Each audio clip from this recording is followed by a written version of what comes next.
يفقهوا قولي ربنا زدنا علما اللهم فقهنا في الدين. My dear respected brothers and sisters in Islam, we are continuing in our hadith journey through the book Riyad al-Salihin by Imam al-Nawawi rahimahullah. And last week we did a fairly long hadith. It was the hadith about Sa'd ibn Abi Waqqas. This hadith today, the one of them, is a little bit shorter one. So we'll see if we can make a full lecture from it or if we want to add some more to it, inshallah.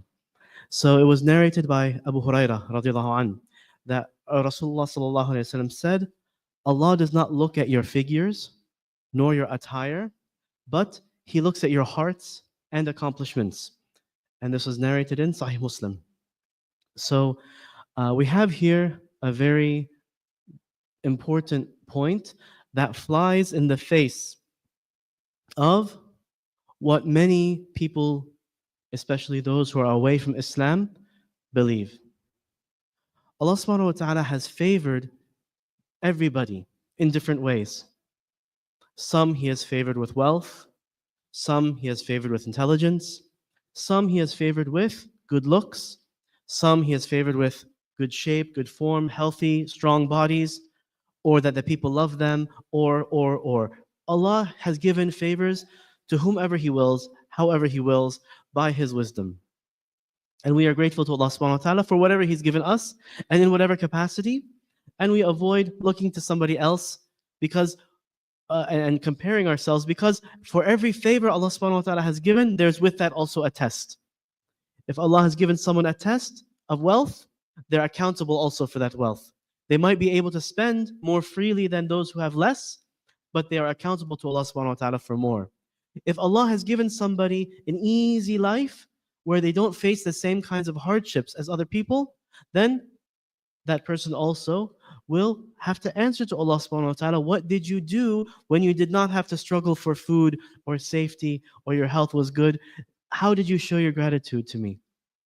In contrast to those who are tested with challenges and tested with difficulty in this life, all Allah subhanahu wa ta'ala requires from them is sabr. They have sabr and they are, they have fulfilled their amana with Allah subhanahu wa ta'ala. Of course, we should all be grateful, even if what we have seems less than somebody else. That in and of itself, like I said, is a blessing. But anyway, we are getting a little bit off of the topic from the hadith.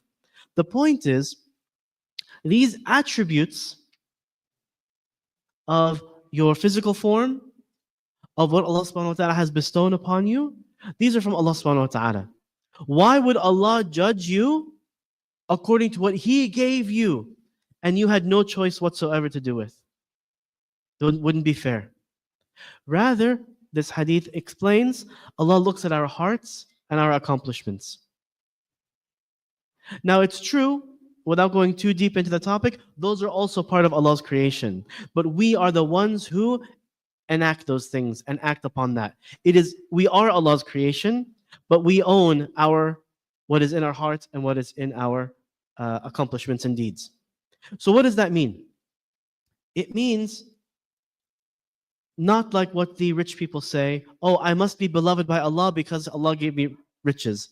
Or I must be beloved by Allah because Allah gave me power. In fact, this is what many of the disobedient people in the past believed. Many of the disobedient nations, they attributed that Allah favored them as a sign of His pleasure. Do you think that Allah is pleased with someone whom He gives a lot of wealth and he spends it in haram?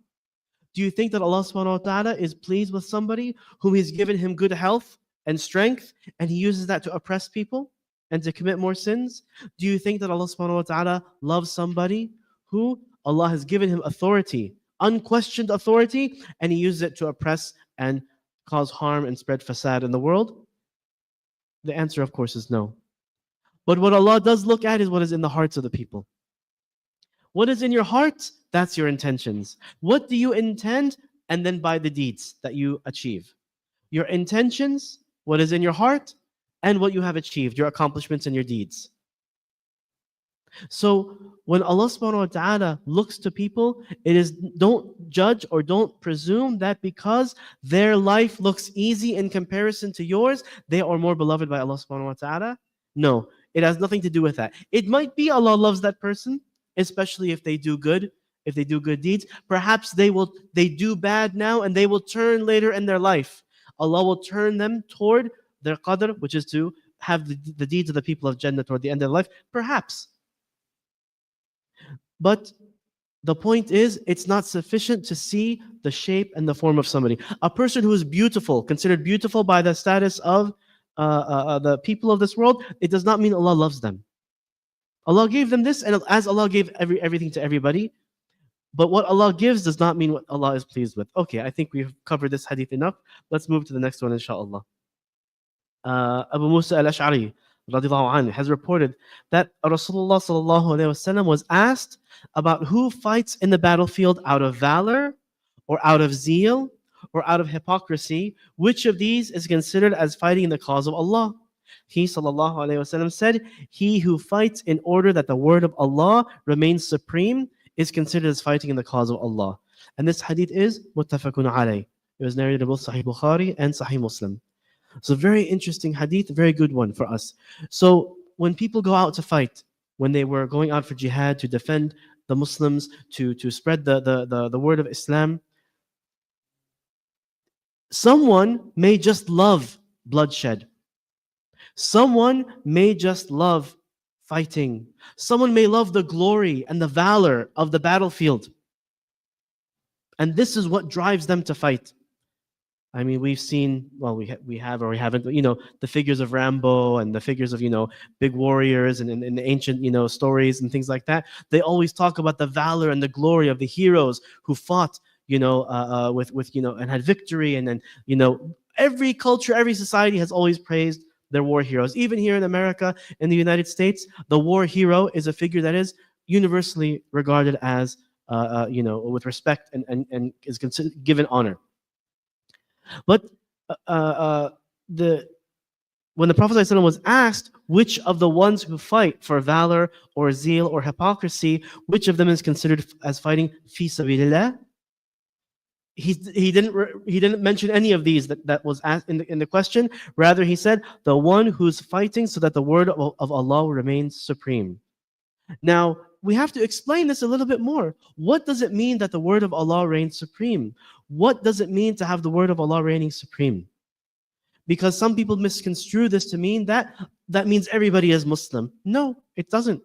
Forcing people to become Muslim, this was never the way of the companions, never the way of the Prophet Muhammad ﷺ. When the Prophet Muhammad ﷺ conquered Mecca, the most holy city in Islam, when he opened up Mecca, he did it without any fighting, and he did not compel anyone to become Muslim. In fact, he said the people here are safe, without any condition. The people became Muslim after seeing his nobility and honor at the peak of his worldly power. That is when they became Muslim, that he could have and he did not. So how can we say in Islam that we have to force people to become Muslim? No. But with the spreading of Islam comes the spreading of justice, the removal of oppression, the establishment of rights, of systems of law, and everything that came when the Muslims who were fighting sincerely for the sake of Allah subhanahu wa ta'ala came. Everywhere they went, they were spreading the values and the virtues of Islam that are universally praised. And everyone's quality of life, when the Muslim armies arrived, were elevated and the quality of life improved. This is what it means to spread Islam. This is what happens when the word of Allah remains supreme. So this is the glorious fighting and striving in Islam. When not for heroics, not to spread destruction, not to harm the innocent, not to wantonly kill people without regard. None of those are Islam. And any groups that have done so were not doing it for other than for Islam. One of these other categories that the Prophet ﷺ was asked about, not for the ones that are sincere toward Islam. So we ask Allah subhanahu wa ta'ala to grant us ikhlas. We ask Allah subhanahu wa ta'ala to make us be grateful for what He has blessed us with. And we ask Allah subhanahu wa ta'ala to help and support our brothers and sisters all throughout the world, whatever they are struggling with, whether it is a man-made calamity or a natural one, or they are being tested with oppression or famine or anything of the nature. We ask Allah subhanahu wa ta'ala to grant relief to our brothers and sisters, and in fact all people who are oppressed throughout the world. We ask Allah subhanahu wa ta'ala to lift the oppression off of them, to bless them with ease, to rain down and pour down upon them the sabr, the patience, the perseverance. And we ask Allah subhanahu wa ta'ala for the very best in the dunya and the akhirah for us and for our families. ربنا آتنا في الدنيا حسنة وفي الآخرة حسنة وقنا عذاب النار. ربنا لا تؤاخذنا إن نسينا أو أخطأنا. ربنا ولا تحمل علينا إصرا كما حملته على الذين من قبلنا. ربنا ولا تحملنا ما لا طاقة لنا به. واعف عنا واغفر لنا وارحمنا أنت مولانا فانصرنا على القوم الكافرين. جزاكم الله خير. السلام عليكم ورحمة الله وبركاته.